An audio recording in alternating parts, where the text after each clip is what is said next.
right, let's get ready to paint this thing. I've masked off every part that I don't want paint on. I have cleaned it and then I sanded it with 220, which helps with adhesion of the primer. Metal is kind of a difficult thing, especially if it's smooth for paint to stick on. And the primer is because it adheres well to this metal. And that's why you want to use primer. And then afterwards, I cleaned it again really well and use some acetone, which if you don't know, is just some, you probably find fingernail polish remover, which is close to the same thing. And I'm just going to do some very light coats. And primer dries pretty quickly, so by the time I get around, it's likely to be dry, but I'm not 100% sure. I'm just going to put 2 coats on here, just enough to fill in tiny, tiny little crevices.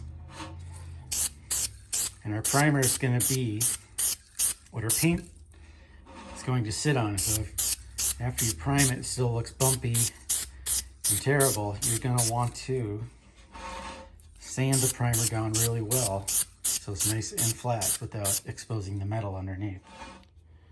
All right, I have it all steel wooled, and I took a rag, a lint-free cloth, and wiped it down, try to get rid of all the steel fibers. They can be a little tenacious. And I have, as a color coat to start with, sort of a metal blue. And you're gonna wanna absolutely read, let me see if I can get that in focus, the direction, dry and recoat times. This is very important. This one happens to be recoated anytime.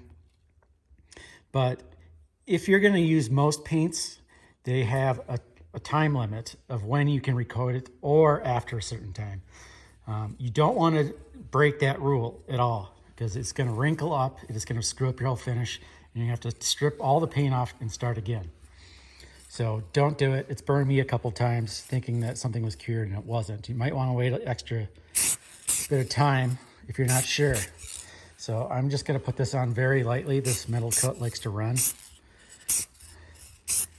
I don't want anything getting in those holes and then dripping out later. All right, so I have the blue on here, 3 coats. For me, it doesn't have to be absolutely perfect because I plan on putting some more on top of it. This is kind of a sparkly metallic coat. Turquoise water, it kind of changes between green and purple and whatever that color is. And if you're planning on just doing a solid color, at this point, you probably just want to stop, let it dry for whatever amount of time that the can says, and then wet sand it with some very, very fine grits until you get it nice and flat. But I'm not doing that. And I like sparkly colors because 1, it looks nice, and 2, it makes it easier to finish. You can screw it up a little bit more. I'd have it be absolutely perfect, and it's distracting to the eye. And it makes it so you don't notice little imperfections. So I'm going to do probably 3 coats very lightly. Don't want any drips at all. I am done with my metallic coat now. It's kind of hard to tell with this lighting here. It's kind of poor, but I'm going to start with some clear gloss. All right. The metallic clear that I put on has a time limit of an hour. So I want to get this stuff done, or I'm going to have to wait a couple of days. So I'm going to do this very lightly. Again, clear likes to run like crazy. And you think when you put it on, oh, that doesn't look very shiny, it's not very full. Well, in order to do that, to make it look perfect, you can't do that. So you just douse it down with all kinds of clear coat. It might look shiny and great until it's dried, and then you realize you have a crap load of drips that are ruining your day and your finish. So I'm just gonna put a coat on, wait 10 minutes, come back, and I'm probably gonna do like 4 coats.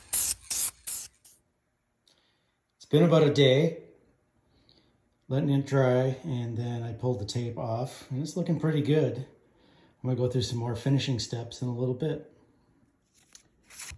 So I have some 1500 grit here, and I put some water on it, the spray bottle, and I'm just going to lightly sand all the way around. Then I'm going to switch to 2000 grit, and then 2500 grit. All right, I've done the sanding with 1500, 2000, and 2500. Now I'm going to add some gloss with this pure polish. This is a coarser one, and then I have a finer one as well. And I'm just going to use a nice soft cloth and rub this in. I'll show you the difference in a little bit. As you can see, there's a pretty big difference between what I've done and what I haven't. All right, so it's a pretty big difference. And now I'm going to use a finer compound, micro polishing glaze. This stuff is made by Mothers. You can probably buy it from other brands. It's usually meant for cars, because that's what it's usually used for. So I'm going to repeat this whole process again.